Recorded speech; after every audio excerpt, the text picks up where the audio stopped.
Good morning, ladies and gentlemen. This is a special look for Asteroid Fight Club at the potential of Hurricane Florence.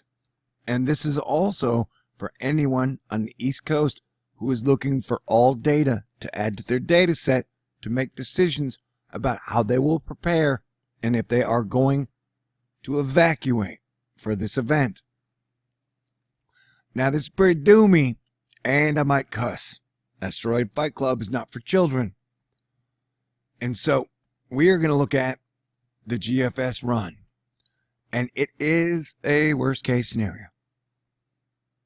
And what I'm trying to say here is that this is the actual path I think this storm is going to take. I would guess it is going to hit North Carolina, move into Virginia, scrape up the East Coast, form and semi-strengthen into the cove, and then move out as a giant storm like that. That's what I've been seeing it do. I could be absolutely wrong. Right now I'm still praying there's a miracle and it goes out to sea, but it's better to prepare and plan for a worst case scenario and pray for the best.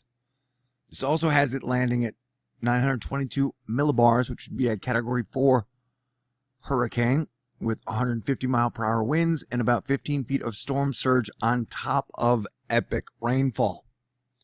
And to make matters worse, it rained all summer in the East Coast, breaking records everywhere. To make matters doubly worse, this giant storm right now is moving slowly to the east and will be filling up high river levels already, with higher river levels, probably river flooding. And so this will pretty much set the stage before the hurricane hits. We already have 109 rivers in flooding that have, a lot of them have come from that storm, which is very dense in its rain and rainfall. And so, this would also bring beach erosion, this GFS model run. This is just one model run out of many, but we are getting close to the event. And now this GFS run is starting to show purple in its core, which would mean more rainfall, heavier rainfall. Like, let us take it down to total accumulated precipitation. And so the yellow is 2 feet of rain. And so we were talking about, if it comes anywhere near here, 2 feet of rain pretty much from North Carolina all the way up. Is that Rhode Island? Man, I don't know East Coast geography very well. Well, it's like saying if you took a giant glass of water and poured it all right here, it's going to cause major problems. It's going to cause major flooding. And it still has a lot of variables to it. Because at this point, nobody is for sure where it's going to go. Nobody's for sure what it is going to do. We just all need to be prepared. If there is good news out of this model run, is it has it hitting at about Friday. So it has it hitting a little later than normal, which would give you a little more time to plan and prepare.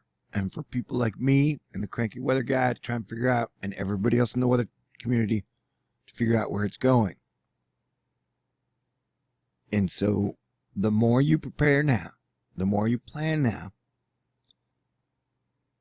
the better off you'll be, because the closer the event comes, the more stressful the planning becomes. And it's just amazing how it always grows into like a superstorm as soon as it leaves. Look at that. These are wild days indeed, my friends. And so, in my comprehensive coverage of this hurricane season, I'm just doing what I can to give you all the data that is being provided to me that I think is valuable in one way, shape, or another. I'll say again, I don't trust these models. It has Isaac and Helene turning into nothing on this run, but I don't trust that at all. They said the same thing about Florence 10 days ago, and that didn't turn out to be correct.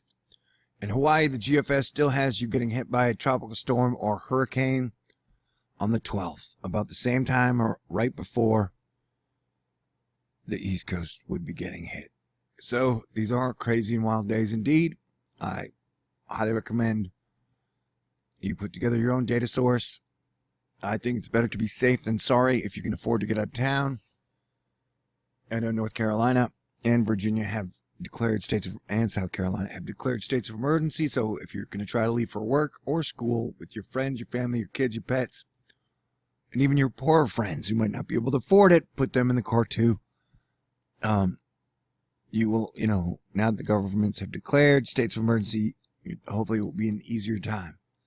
Like I said, this could be, I put it in my videos before, one of the most disastrous events in American history. And I have not been blowing it out of proportion. And you can say, how good have I been at this storm? Well, on, what is it? August 31st, which is 10 days ago, I said, East Coast, be prepared. Models have monster hurricane trending west. And then on the 2nd, I said Hurricane Florence is a potential major threat to the East Coast. That was a week ago. A week ago, I saw how dangerous this thing would be. And 27 people were like, no, you're a dipshit. And obviously, I'm not a dipshit. So I'm saying this thing does have a major, massive potential to be one of the most disastrous weather events in American history. I pray to God I'm wrong. I wouldn't mind being wrong, and my ego's solid enough to take it anyways. But this is definitely not something that should be fooled around with. And I wouldn't act like, if you've been through hurricanes before, that this will be just like any other hurricane. I think we are in a next level shit generation. And this is the Quetzalcoatl storm. So everybody stay cool. I'll keep you guys posted. And remember, this is just one model run. It's not a forecast, but it is something to consider with everything going on. Everybody stay cool. God bless you. May the force be with you. Have a great Sunday. Let's all live long and prosper together. Peace out.